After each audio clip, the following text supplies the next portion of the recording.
বন্ধুরা, meeting at night থেকে 2023 সালের জন্য কোন প্রশ্নগুলি পড়ে যাবে তোমরা নিজে হাতে দেখে নাও, নিজে চোখে দেখে নাও কোন প্রশ্নগুলি ইম্পর্টেন্ট। প্রিভিয়াস ইয়ার থেকে এই চ্যাপ্টার থেকে বারবার প্রশ্ন এসছে, এইবার কোন প্রশ্নটা পড়ে যাবে সেটা দেখে নাও।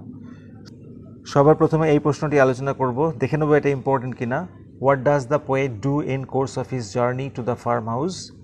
What does he do on reaching the farm house? দেখে নাও, প্রশ্নটি 2014 সালে এসেছিল এবং 2022 সালে এসেছিল। ফলে এই প্রশ্নটা দুবার এসছে এবং 2022 সালে যেহেতু এসে গেছে আবারও, সেই জন্য এই প্রশ্নটাকে আমরা রাখবো না, এটা আমরা ক্রস করে দিচ্ছি। দেখে নেব নেক্সট প্রশ্ন কতটা ইম্পর্টেন্ট। বলেছে justify the title of the poem meeting at night. Meeting at night কবিতার নামকরণের সার্থকতা আলোচনা করো। এই প্রশ্নটা এসছে 2015 সালে এবং 2018 সালে।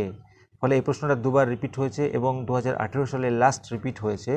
ফলে এই প্রশ্নটা এবার খুব ইম্পর্টেন্ট হতে যাচ্ছে। আমি তো বলবো এটা 80% ইম্পর্টেন্টের মধ্যে থাকছে।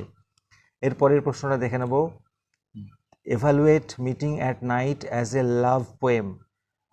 মিটিং অ্যাট নাইট একটি লাভ পোয়েম, এটা মূল্যায়ন করো।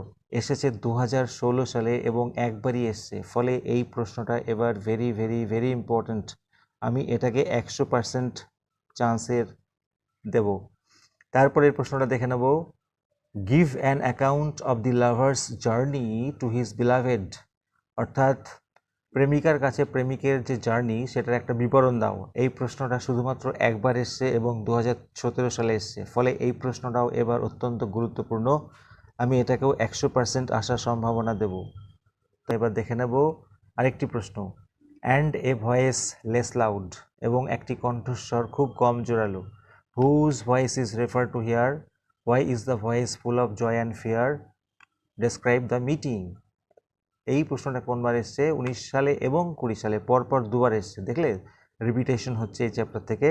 ফলে এই প্রশ্নটা যেহেতু লাস্ট 20 সালে এসছে, এই প্রশ্নটাকেও আমি 80% আসার সম্ভাবনা বলে মনে করছি। এবং এইগুলো ছিল বন্ধুরা প্রিভিয়াস ইয়ারের প্রশ্ন। তাহলে প্রিভিয়াস ইয়ারের প্রশ্ন তোমরা কোনগুলি পড়ে যাবে দেখে নিলে, কোনগুলি 100% এবং কোনগুলি 80% সম্ভাবনা আছে। এরপরে আমি আলোচনা করব কোন প্রশ্নটি নতুন প্রশ্ন হিসাবে অবশ্যই পড়ে যাবে। দেখে নাও, এই যে লাইনটা তুলে ধরেছে, then the two hearts beating each to each. দুটো হৃদয় একে অপরের প্রতি বিট করছিল। কি বলেছে? Bring out the feeling of the lovers after their meeting. তাদের মিটিংয়ের পরে প্রেমিক প্রেমিকার যে অনুভূতি সেটা বর্ণনা করো। এই প্রশ্নটা যেহেতু একবারও আসেনি, এবার আসার 100% সম্ভাবনা আছে। তাহলে এই প্রশ্নটা তোমরা অবশ্যই নতুন প্রশ্ন হিসেবে পড়ে যাবে। আর যদি সম্ভব হয় একটা প্রশ্ন অ্যাডিশনাল দিচ্ছি, সেটা হচ্ছে সাবস্টেন্স বা সামারি অফ দ্য পোয়েম। কবিতার সারমর্ম বা বিষয়বস্তু আলোচনা করো। যদি প্রশ্নটা আসে তাহলে এটা লিখতে হবে।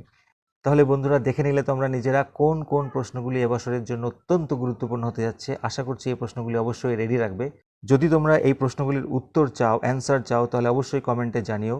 চ্যানেলে যারা নতুন তারা অবশ্যই সাবস্ক্রাইব করে রেখো, তাহলে সমস্ত নোটিফিকেশন তোমাদের কাছে যাবে এবং তোমরা 100% প্রিপারেশন নেওয়ার সুযোগ পাবে। Thank you very much for watching this video.